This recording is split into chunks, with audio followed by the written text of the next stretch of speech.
It's that time of year again. Everyone knows that the holidays can become overwhelming quickly, so the sooner you get things done, the better. For both shoppers and businesses, the best time to score great deals during the holidays is Black Friday, Cyber Monday weekend. Shopify is the commerce platform behind millions of businesses around the world, from household names to entrepreneurs who are participating in their first Black Friday, Cyber Monday this year. This Black Friday, join thousands of new entrepreneurs hearing for the first time with Shopify. Sign up for your free trial today at shopify.com/promo. That's shopify.com/promo. Go to shopify.com/promo and make this Black Friday one to remember.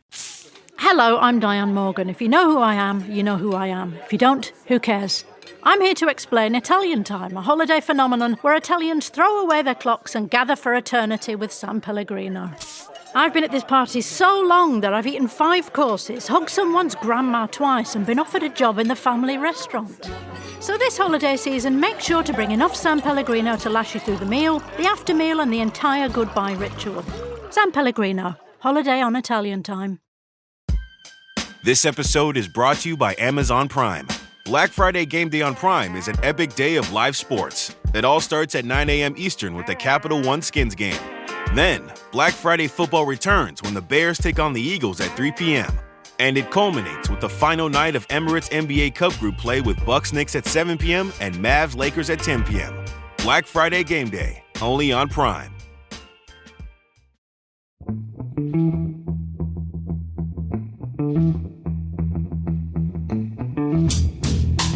Hello and welcome to The Price of Football, the show that looks at the money behind the beautiful game with me, Kevin Day, and Liverpool University's Kieran Maguire. That counting was so fluent and elegant, Kieran. I can only suggest that you're trying to get on Strictly Come Dancing. You need to hold up numbers there rather than speak them, though. Yeah, they had a statistics guy on Friday night on Strictly Come Dancing talking through the various stats about Blackpool. It's just, I'm sure he's great, and I'm sure it's very interesting, but I'm sure, along with many other millions of Strictly fans, I was still shouting at the telly, show some dancing. I can imagine. I don't care how many sequins you show on a spreadsheet. Good results for our teams over the weekend, Kieran, before we start questions there. I'd like to think as well, not a bad result for Samaritans in Brighton last Thursday night. It raised a bit of money for them. Yes, all in all, I think we raised over £3,000 with a couple of other bits and pieces. So thanks to everybody for coming along. We had a great time. I think the audience enjoyed themselves. Russ and Glenn were brilliant guests. And it also raised the profile of the amazing work that Samaritans do. And it was quite humbling talking to some of their people as well. Yeah, Russ is the head of commercial at Brighton. Well, I don't think he took too kindly to me asking how difficult that job is when you haven't just won 2 major trophies. It's strange, isn't it? That Brighton audience weren't as playful as they were last year when Palace hadn't won the FA Cup. Yeah. They were a lot more churlish this year and surly. Just a couple of little jokes about smell of silver polish, the mutterings. Glenn Murray was magnificent. Absolutely. I know I could tell clearly by his body language that he was uncomfortable passing himself off as a Brighton legend. He was obviously clearly revelled in the fact he's a Palace legend, but he was quality. He was really good guest. I don't know why I expected anything other. I didn't, but he was. Well, I did because, as my mate who used to work for Palace TV said, he used to have to chisel answers out of him after games before. But I think he's turned from a brilliant player into a brilliant pundit, and he was superb, especially given the context of the gig when he was talking about the depression and anxiety of men leaving a game of football. It was very articulate and very moving, I think, for all of us, that kid. Yes. I mean, I remember talking to another footballer who had finished in the game, and a couple of years later he was renewing his passport, and he says, what am I known for? If I put ex-footballer, because that's how I am referred to in the media whenever I'm seen. And he says it's difficult because you are in the spotlight, especially in the upper echelons of football, and everybody else sees me as dad or neighbour or whatever. And I've got this label around my head, and it is difficult. And I do think the game, and clubs in particular, should be doing more. And hats off to Palace, by the way, with what they're doing for the academy kids who are being released. But I think as far as the industry as a whole is concerned, and I've spoken to a couple of ex-pros, and they say that there is a void. And yes, the PFA are doing something, which is to be encouraged. But surely the employers have a responsibility as well, in terms of these are people that we're dealing with. They're not commodities. They're not robots either. Some of the abuse that players over the weekend I was seeing on social media was completely disproportionate. Nobody sets out to have a bad game. Nobody sets out to let down the fans.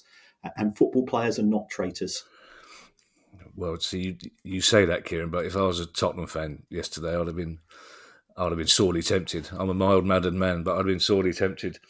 I was inclined to it was 50-50 how I'd reacted to Eze scoring a hat-trick. But I thought I'd be a big man and be pleased for him rather than sulk that he never scored one for Palace. It's nice to meet a couple of your neighbours as well in Brighton, Kieran, and get some more insight into Kevin the postman, who sounds more and more interesting the more I hear of him. It is a fascinating guy, Kevin the postman, yes. Yeah. Finley's best mate. And until he comes up the pathway. Well, that's the bizarre thing. Finley can tell his footsteps away differently from mine, so therefore he will bark at Kevin the postman, but he doesn't bark when I walk up the drive, or the Baroness, or Paul the neighbour who pops around occasionally with some sausage for him. Maybe it's because Kevin the postman is carrying a heavy sack. That makes his footsteps that much more. Let's move on to our first question, Kieran, comes from Marcus Makin. And it's an existential question that's been... Hello, was that you or Finley? It was me. Was that your heavy sack falling onto the ground? Yes, definitely. Marcus Makin has... it's an existential question that's troubling a lot of Premier League fans, Kieran. Marcus says, do American owners have the balance of power in the Premier League now? What is the likelihood of them scrapping relegation, playing matches overseas and other such American madness? Just to note, my club, Bournemouth, has an American owner, that he's on record as saying that he feels there should not be Premier League games overseas because those games belong to the fans. We probably discuss this in depth at least once a year, Kieran, but I'm happy to revisit it because it's a changing field, but you're less concerned than other people are about the fact that Americans are plotting to take over the Premier League and scrap relegation and move games everywhere, aren't you? I am more relaxed. I think, first of all, there is a cultural misunderstanding between some owners from overseas, and many of those overseas are from the United States these days, and football culture here in England and Scotland and Wales and so on. And therefore, that's why they were completely baffled by the hostile reaction to Super League. But on the back of that, I think they will now be far more cautious before planning any alternative ways of delivering the game. I'd also push back a little bit in the sense that we're talking about all Americans as if they have a hive mind. Well, admittedly, we're this side of the Atlantic, but if there's one vibe I'm picking up from the United States of America, is that it has never been less united as a nation. And I think that's probably reflected in club owners as well. So some of them will be one side of the fence and some will be others, even within teams themselves, because if you take a look at what happened with Liverpool about a year ago, one of them was suggesting, I'm all in favour of matches taking place overseas, and then John Henry says, no, not on your Nelly. That could be testing the water, seeing that there was a hostile reaction, and then saying, oh no, we didn't really mean it, which to a certain extent has been their reaction since Super League, pretended that it never took place. So, in terms of the likelihood of them scrapping relegation, I think there is a joint arrangement with the EFL. So I don't know when that particular contract expires or whether it is whether you need 14 votes to overturn it, but you also need the permission of the EFL. We do now, of course, have David Cogan and the rest of the IFR team. Part of their role is to protect key elements of heritage of the game. And from what I understand, that proposals such as scrapping relegation, playing match overseas, would have to be approved by some form of fan advisory board. Now, that should act as a good check and balance, and I'm big in favour of checks and balances, although I'm also fully aware that at some clubs they're box-ticking exercises, and at some clubs, I mean, I won't name those clubs until we have our post-podcast discussion, at some clubs they are stooges of the owners. So we all know what's going on in reality, but equally there are some very robust and very challenging fan groups, and they do hold the owners to account. And actually, that's good. It's the equivalent of having a non-executive director looking at things through the perspective of other stakeholders. And it's interesting. I'm just looking at Marcus's comment. There should not be Premier League games overseas because those games belong to the fans. Well, the problem is, and this isn't a dig at Liverpool or Manchester United or Chelsea or Arsenal or wherever, the owners could legitimately claim 90% of our fans are overseas. So we're actually bringing football to the fans rather than the other way around. So I think we have to be a little bit cautious in terms of how we go ahead with this. But I do think the chances are at presently remote, and also from a sort of a logical point of view, what's the point of a Manchester United building a 100,000 capacity stadium in Manchester and then, sending matches overseas? Because you've incurred all of the costs, you've been through all the pain, you might as well reap the reward of all the gain. A lot would depend on pricing. If there is a belief that you can get 150, 200 pounds per person by taking a match to Miami or by taking a match to another market, then ultimately money will talk. But if you can do that, you might as well do that with a pre-season or post-season friendly, because you're still, in those markets, you're still going to sell a lot of tickets at big prices.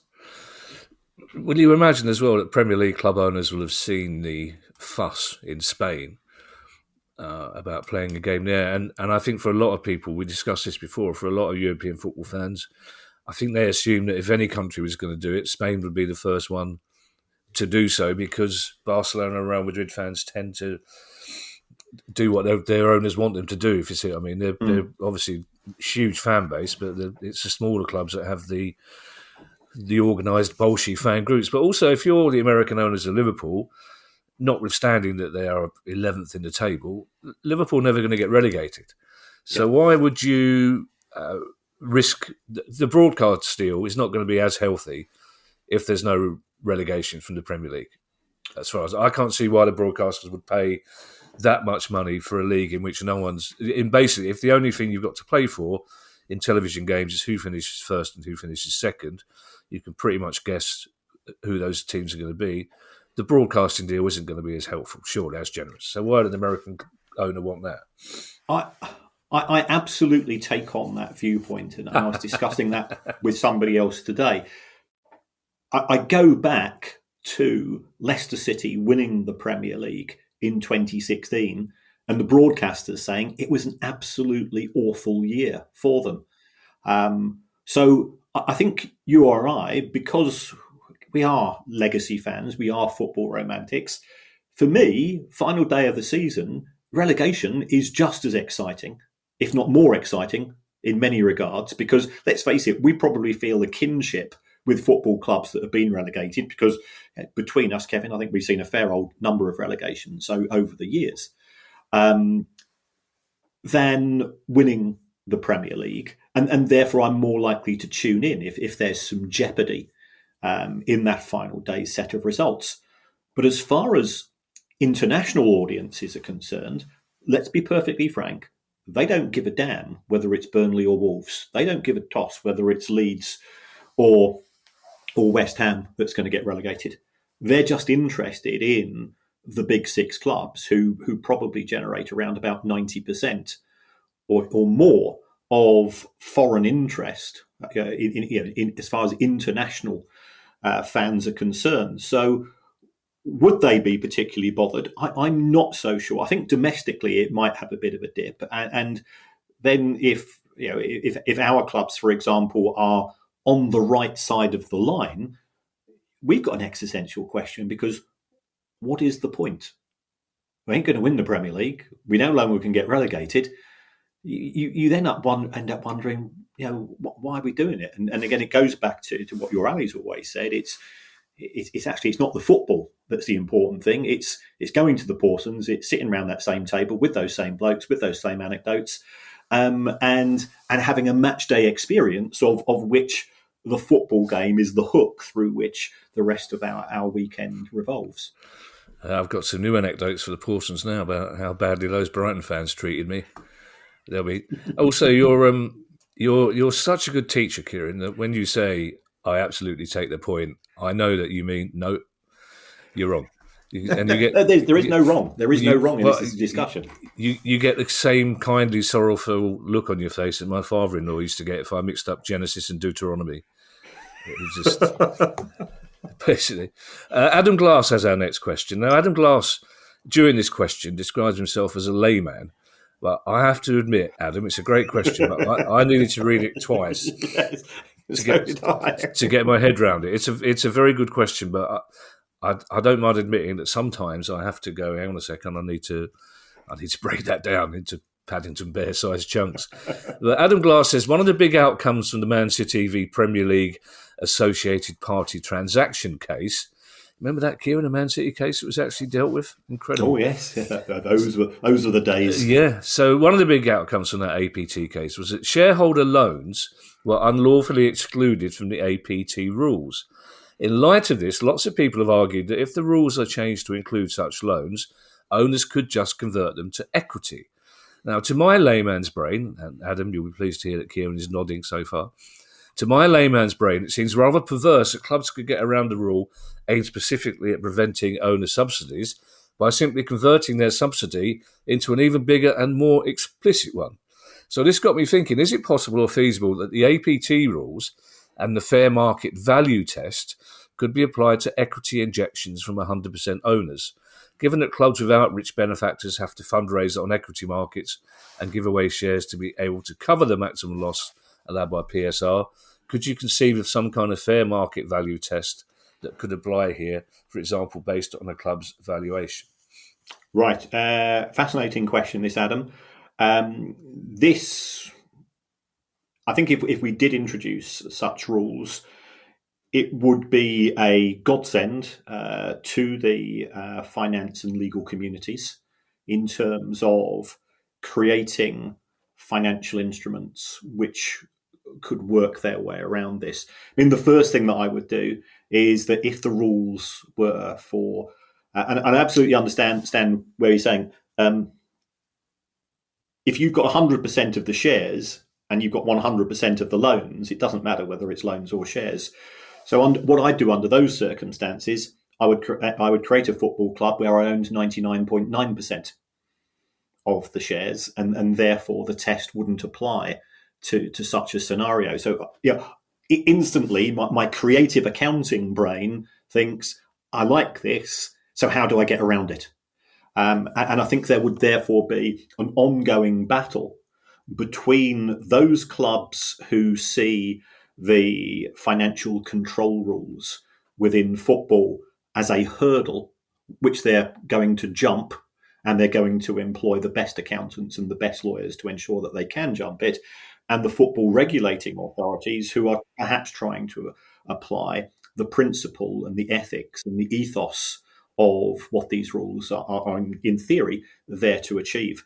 And I don't know who the winners would be, but it would turn out to be, and we will be covering, by the way, the big vote that took place last week after we'd recorded the show, in terms of replacing PSR with SCR and why anchoring has been voted against, and why Crystal Palace and Brighton came together on the votes, and so on.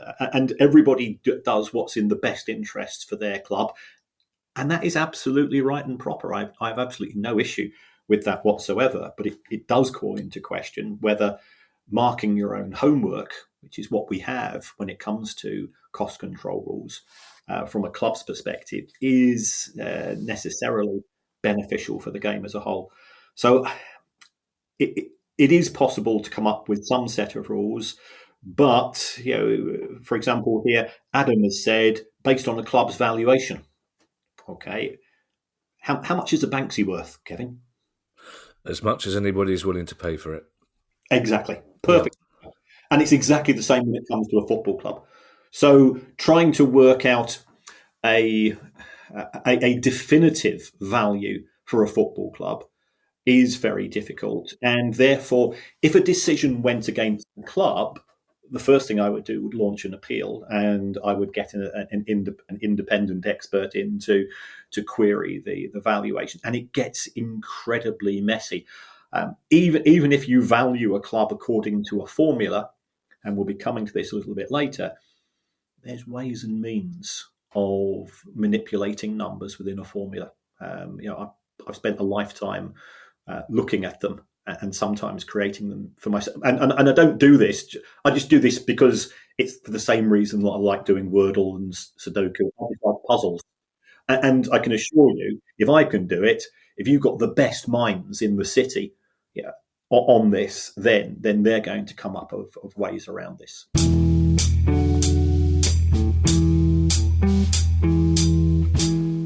In Walmart's Who'Knewville, everyone ready their cart. Amazing Black Friday deals are about to start. Online and in the app, such great deals to explore. Everything you love from tech, toys, and more. The days to save and the ones to remember. It's only the 25th to the 30th of November. Set your alarms. Don't miss out. These deals are epic, without a doubt. The Who's are all ready, but are you? Walmart Black Friday deals await. Who knew? This episode is sponsored by Shopify. When we started The Price of Football and things started to take off, it all got a bit overwhelming at times as we were suddenly sorting out recordings, interviews, live shows, and our online store. When you're starting off with something new, it seems like your to-do list keeps growing every day with new tasks, and that list can easily begin to overrun your life. Finding the right tool that not only helps you out, but simplifies everything can be such a game changer. For millions of businesses, that tool is Shopify. Shopify is the commerce platform behind millions of businesses around the world, from household names like Mattel and Gymshark to brands just getting started. With Shopify, you get your own design studio that includes hundreds of ready-to-use templates. You can accelerate your content creation with Shopify's AI tools that write product descriptions, page headlines, and even enhance your product photography. And you can easily create email and social media campaigns wherever your customers are scrolling or strolling. If you're ready to sell, you're ready for Shopify. Turn your big business idea into with Shopify on your side. Sign up for a £1 per month trial period at shopify.co.uk/priceoffootball, all lowercase. So go to shopify.co.uk/priceoffootball to take your business to the next level today. That's shopify.co.uk/priceoffootball.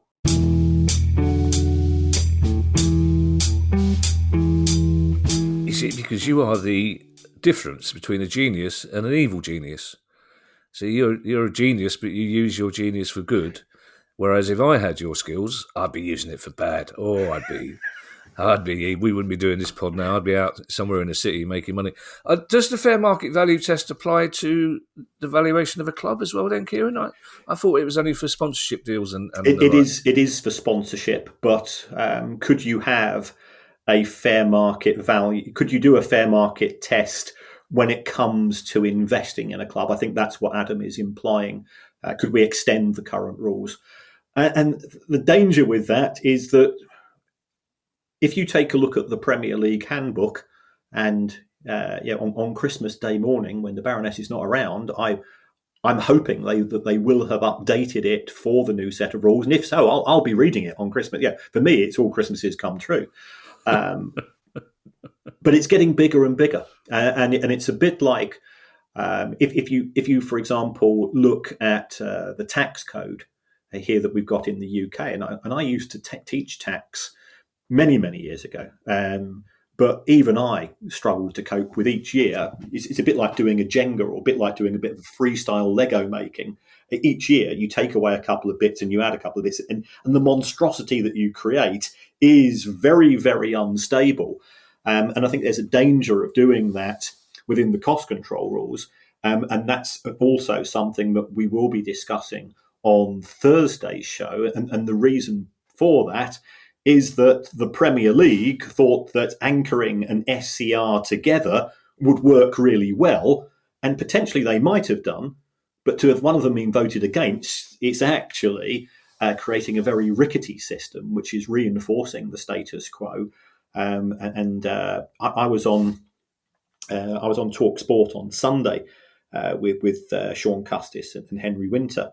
And as Henry said, you've said in one of your things, this is stay in your lane rules that have been introduced.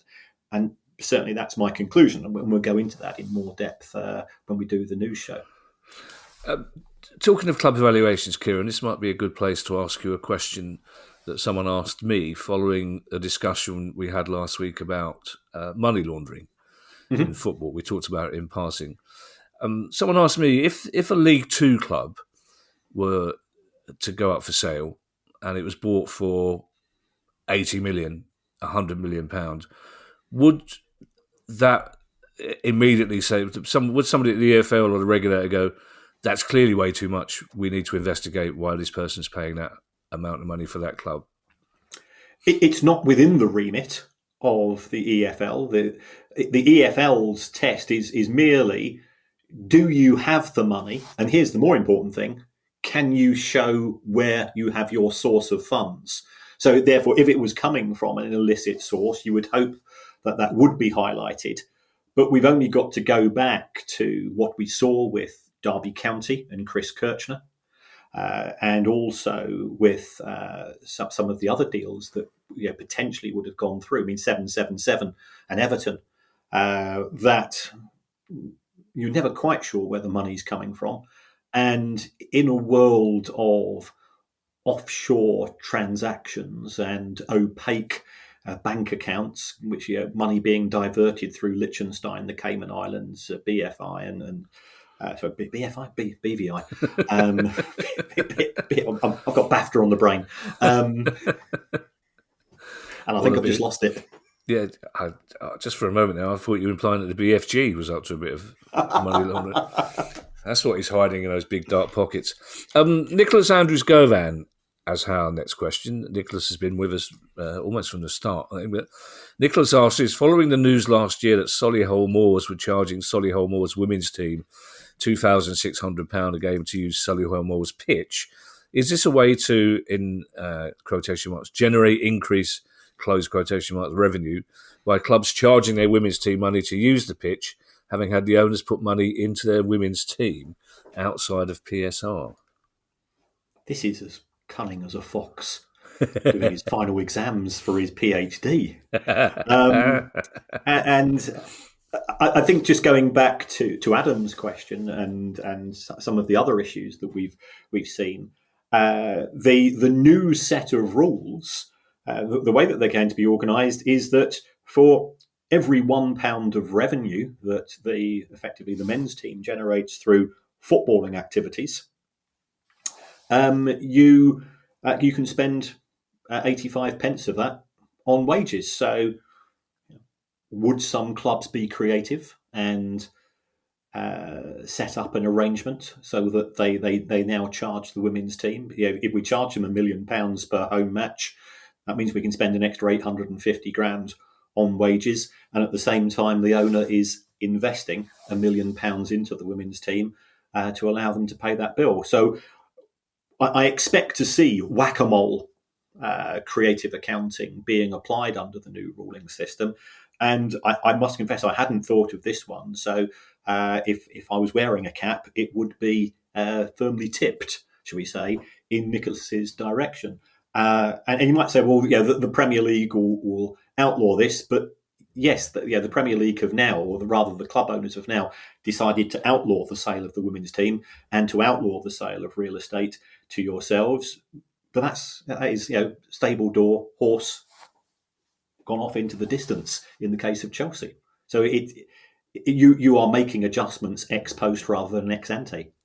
I should ex post rather than ex ante. That's very good. I feel I should point out that Kieran started this pod with a rather elaborate dance gesture and has just done a rather elaborate theatrical mime to indicate a stable door closing and then a horse galloping off into the distance. And also, Your Honour, let it be known for the record that when Kieran uses the word investing, he did it in air quotes. Thank you. Ben Slocum has a question, Kieran, and this I found this very interesting. This question, I have to say, because again, it's something that would never have occurred to me, not being a Spurs fan. And to be honest, if I was, I'd probably be too angry to even read the name out at the moment. But Ben Slocum says, "I have a question for you about Spurs and the money they make from NFL games. I recently attended one of the NFL London games at the Tottenham Hotspur Stadium." Although recently, as we know, Kieran was a movable feast. Given our waiting list, that could well be last season. But I purchased some merchandise in the NFL shop at the ground for £150. When I looked at my bank account, however, I saw that the transaction was paid to Tottenham Hotspur Football Club rather than the NFL.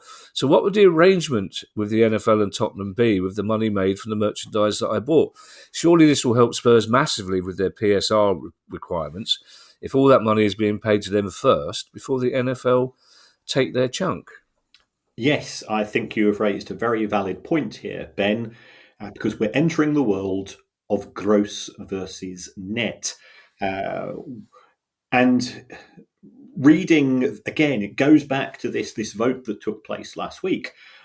You're allowed to spend, from my understanding, 85% of your gross. So there's two ways, and I often have discussions with fans and people connected to the two big clubs in Glasgow.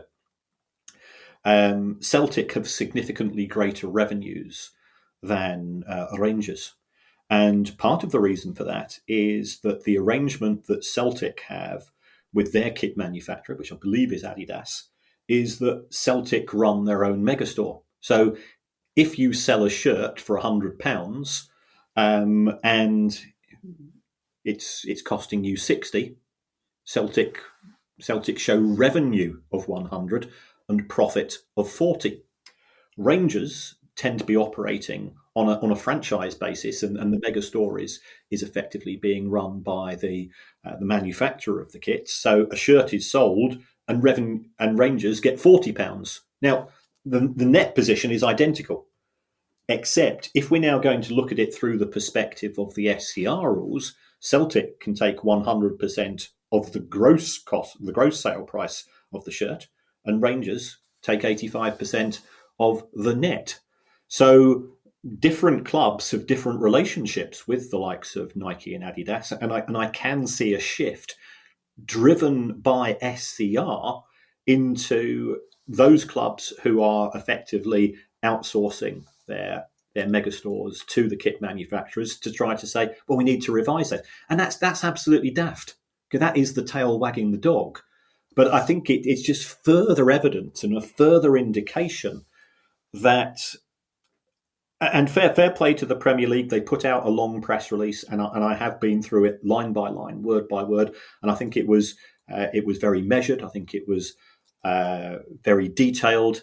I didn't necessarily agree with some of the sort of the comments. Yeah, this is in the best interest of football, but then they have to say that, and it's our job to hold them to account. But it is going to make things more complicated. As far as Spurs' relationship with the NFL is concerned, it's a lot easier for Spurs to have the money going into their bank account and then giving the NFL their share, just from the sake of running an operation on their premises. So I do understand why with the NFL only being there twice a year, why that might be the case. But it is an additional indication that, unfortunately, and this is said, I can assure you, in far more sorrow than joy, we now have an environment in football where even the most innocent of things, and this is an innocent transaction, now will be scrutinised by people whose job is to maximise gross revenues for football clubs. So just so I get this straight in my own head, and possibly to help Ben as well, when it comes to PSR, what figure are Spurs using? Because it strikes me that NFL merchandise sold by Spurs shouldn't be counting towards any of Spurs' PSR, but would it do so? Well, looking at the first draft of the press release, it says that non-footballing events which take place on the football campus, for want of a better word phrase, would be included. Oh, okay. So the Beyonce concert would be. Yeah. Certainly the takings from now. Wow. Now, where that leaves Spurs in terms of Beyonce selling merchandise, historically, what would have happened would have been that Spurs would have said, well, we're going to charge you £2 million as a hosting fee, and we want 25% of the gross of the sales. What Spurs might now say, we still want that 25% of we'll charge you for hosting the event. And on top of that, we're going to sell the merchandise on your behalf, and we're going to give you your 75% of the profits because it helps us. So these are the types of things where I'm sure the Premier League comes in for a lot of stick, but I think a lot of it is unjustified. The Premier League will have thought this through, but trying to persuade 20 executives to take an interest in sort of the nerdiness of accounting is an issue. And for PSR purposes, it makes no difference because PSR is based on profit as opposed to what we have. Right. So whereas SCR is based on revenue, so it looks at it through a different lens. Right. So just in passing, from the experience in my industry, then if Spurs were to say, essentially, we're taking a commission on Beyonce's merchandise sales, then Beyonce's manager is going to say, well, we'll bung the price up then. Because that's what happens in my industry. So the price of a programme will cost £2 more because Spurs are taking a commission, essentially. Yeah. Okay. I know the last time I went to see The Cure at Wembley, Robert Smith, and I know you're not a big fan of The Cure, but he is on the side of the Angels to such an extent that he refused to have any Cure merchandise be sold within the venue itself because it would have upped the price to fans, and they actually set up a merchandise stall outside of the venue. I like Love Cats. I like Caterpillar. It's probably one of the other 2,000 songs that don't sound exactly the same. It's like Elbow. Alias is this a slow elbow song or a fast elbow song? Because essentially that's what they got. He lives in top of Stratton Common now, Guy Garvey. Really? Yeah. Sold out. Yeah, he drinks in the Conquering Hero, apparently, which is exactly the sort of pub where someone like Guy Garvey would drink. They got a pig. Tim Breyer has this next question. Much is made of data-driven recruitment, says Tim, and there have been notable successes such as Brighton and Brentford. The word data was mentioned a couple of times the other night, Kieran, I have to say. Yes, not as often as the word Community Shield or FA Cup. But my question, says Tim, is where do the data sets come from? This is a good question, I think. Where do the data sets come from? Do clubs assemble unique data from their own scouts? Or if there is a common source, such as Opta, does that not mean that all the clubs now buying into this methodology will only become focused on the same few players, and rather than widening the recruitment net, this will perhaps reduce the pool from which clubs draw? I think that's a very fair point. It's very valid, Tim. What tends to be the case, I think the big data companies now effectively buy the rights to watch Premier League games live themselves. So you might have 5 or 6 of these data companies, and the data guys will be watching in real time. So you might have Opta, and you might have StatsBomb, and you might have the other organisations, and they will physically be, and they're now using AI to do this, by the way, and machine learning to look at individual passes, shuttles, turnovers, all of the jargon that is now used as far as data analytics are concerned.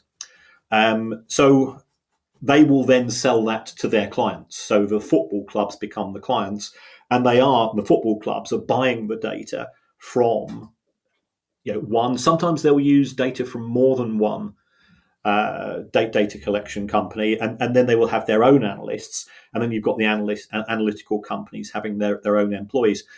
But it then comes down to, and I always say this, when I gave somebody my full spreadsheet the other week, and he said, "You do know this is worth an awful lot of money." Okay, well, it's just numbers.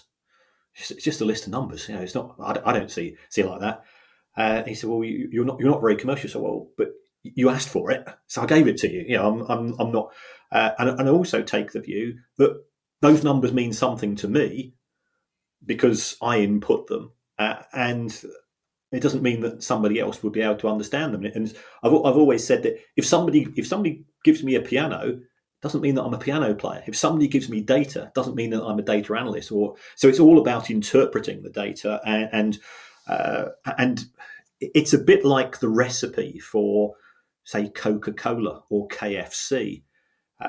Relatively few people know the secret sauce that is used by Matthew Benham at Brentford or Tony Bloom at Brighton. And it's a very closely guarded secret. So it's all very well having the data, but knowing how that data can be interpreted and can be used to add value, and this is what these people are trying to do. And of course, everybody's got this continual game of trying to catch up and so on. Is sort of a bit of an arms race, but I don't really see it as being to the detriment. Yet you're all going to reach the conclusion that Lionel Messi is a pretty decent player. Same with Kylian Mbappe. Yeah. But then other issues come into play, and it's whether you are prepared to go to Ecuador, to go to Equatorial Guinea, and to look at young players there and do the analytics there as well. That's where I think some of these organisations are starting to make a bit more money.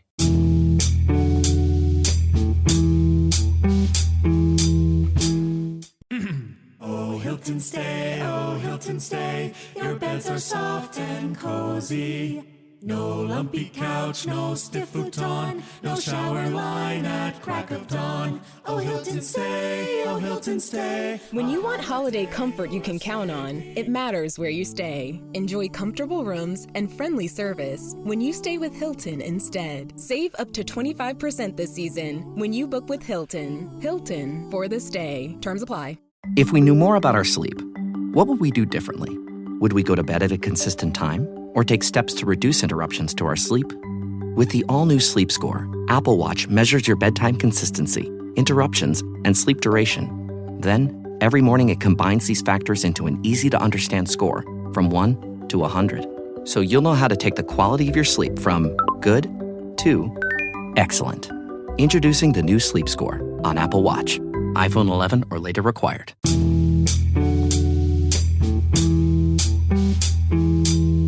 You see, you gave the spreadsheet away, Kieran. Difference between genius and evil genius. I'd have charged £1 million, and then they would have said, we can't afford £1 million, and I wouldn't have got any money anyway. So, which is why I'm not a genius. Of course, there's the ongoing debate as well, Kieran, from players and their agents about whether that data does not belong to them. Which is, yes, well, which is, yeah, I'm on ongoing chasing, trying to get somebody connected to the player's case as to who owns that.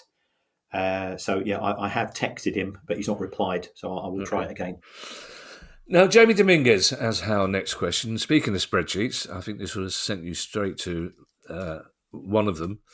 If the financial fair play rules, says Jamie Dominguez, if the financial fair play rules that we have today had been implemented at the start of the Premier League in 1992, how might this have altered the trajectory of the league's financial and competitive landscape over the past 3 decades? This question is possibly the closest to heaven that I've been in my life.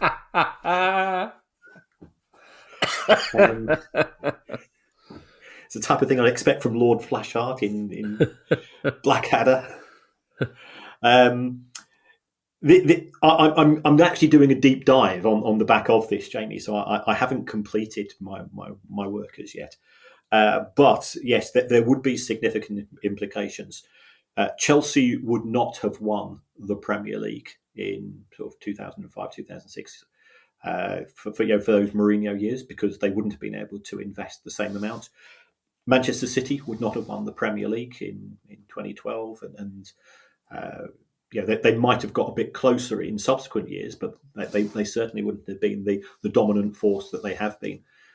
Even if they had recruited Pep Guardiola, if the rules had already been in place. Because whilst the rules came into play in 2013, Manchester City's acceleration took place after the acquisition by Sheikh Mansour, to such an extent that they still hold the record losses in a single season in English football of £197 million. That would have acted as a severe anchor in terms of their player recruitment. What Manchester City were able to do, and this isn't a criticism because Chelsea have done exactly the same, and also Blackburn Rovers under Jack Walker, is that you can afford to make mistakes. So we saw with City and Chelsea, they would sign a striker, or they would sign a winger, or they would sign a fullback, and that fullback would be one of the best paid in the Premier League. And if they didn't work out, they just say, never mind, we'll pay you for the remainder of your contract, and we'll go and sign another fullback or another winger, and so on. So even the impairments they didn't have to worry about, because it was pre-PSR or pre-FFP, and so on. So yes, it would have had a significant difference.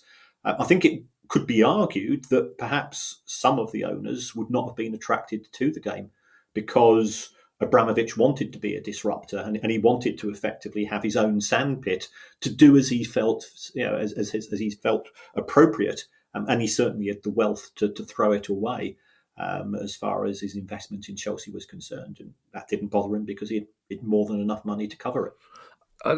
I suppose, to be fair to those Blackburn, Chelsea, and Man City fans, they will be saying it would make it less likely that they won. You can't categorically state they wouldn't have won, but it would have made it far less likely that they would have won. They would have had to use a player trading model to a far greater extent as far as the exit door was concerned. And that would have made things more complicated, because they recruited who was the Ukrainian Sergei Rebrov, Sergei, Shevchenko, Batistuta, all of these Galactico players that Chelsea were signing, who didn't really make an impact, and they just it's okay, moving on. Our last question is, in fact, a message, Kieran. We don't normally read messages out, but in the circumstances and considering where we were on Thursday and who we were raising money for, and I have to say, surprised to learn of how broad the remit of the Samaritans was, Kieran. I in my ignorance, I assumed they were a last refuge for very desperate and depressed people, but I was not excited to learn, because you feel in an ideal world it wouldn't be necessary, but their outreach work to various communities along the South Coast is incredible and much to be applauded. But this is a message from Gareth Roberts. And Gareth says, it's not a question, it's a message of thanks. I've listened to the pod for a few years now, whether walking down the local canal, in the park, or sitting at home with a beer. The impact the pod has on my mental health is absolutely amazing. Please keep it going. In my review, I'd rather it was hosted by Mr. Marinakis and the geezer who cheated millionaire having a coughing contest. Well, I think, given the circumstances, Gareth, we might be able to get the geezer who cheated millionaire. I think Mr. Marinakis is probably unlikely to be appearing on the pod. But Thank you for those kind words, Gareth. Both Kieran and I, through different circumstances, are aware of the impact depression can have on families and people, which is why we are happy to talk about and encourage people who need to talk. I know it can sound trite that sometimes, that Kieran, just try and find someone to talk to, but do. And if you want to try and talk to us, then feel free to do so. But I'm sure we'll be back in Brighton. I'm almost hoping that Brighton wins something, because it might cheer the fuckers up a little bit, Kieran, next year. To be perfectly honest, really, there's a lot of single middle-aged men who are really. We're going to clip that bit. Day says, "I hope Brighton win something," and miss out the bit and might cheer the fuckers. Yeah, thank you. I can't wait to get to Paulson's Arms, because all my mates will be tutting again. That's terrible. Fancy treating you like that when you. And the producer as well, Julian, drove me all the way down there and handed out the little bookies pens for the Q&A. Some cracking questions as well, some of which are more difficult to answer than others, especially when the Baroness is sitting in the front. Yes, that was a bit awkward. People were queuing up to meet the Baroness. I get the hump on every time we do a live gig. I get the hump because your queue's far longer than my one. The Baroness's queue was longer than my one. It's shameful. If Kevin the postman had been there, none of us would have got a look in.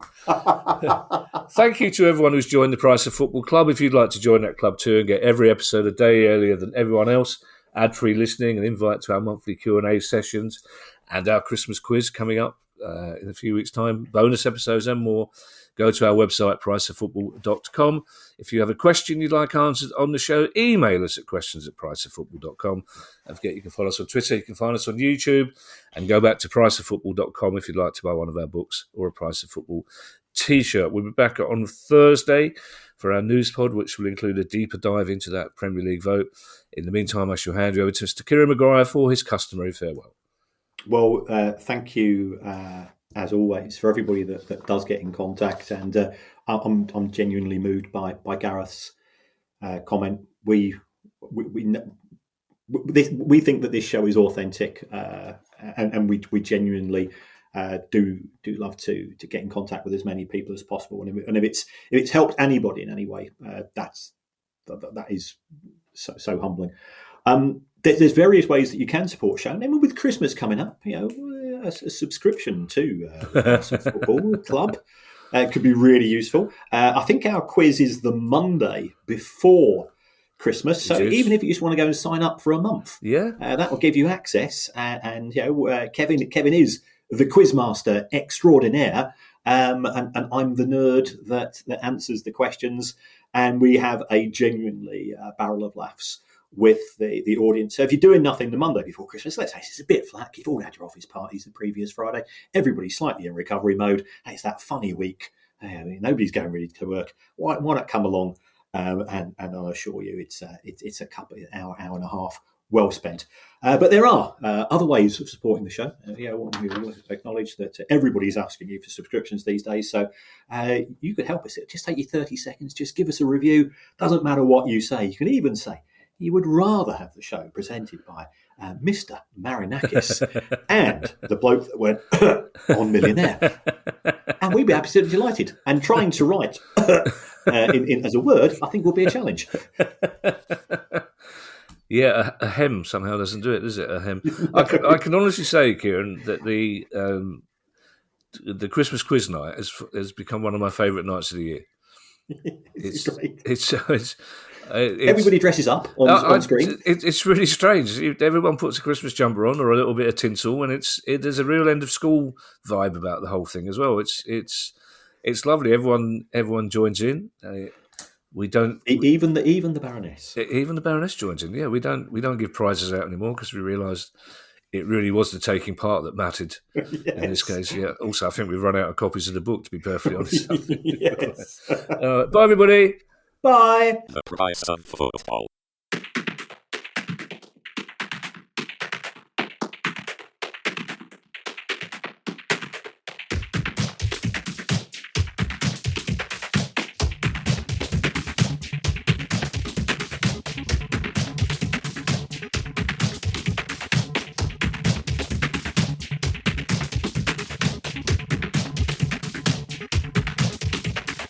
The Price of Football.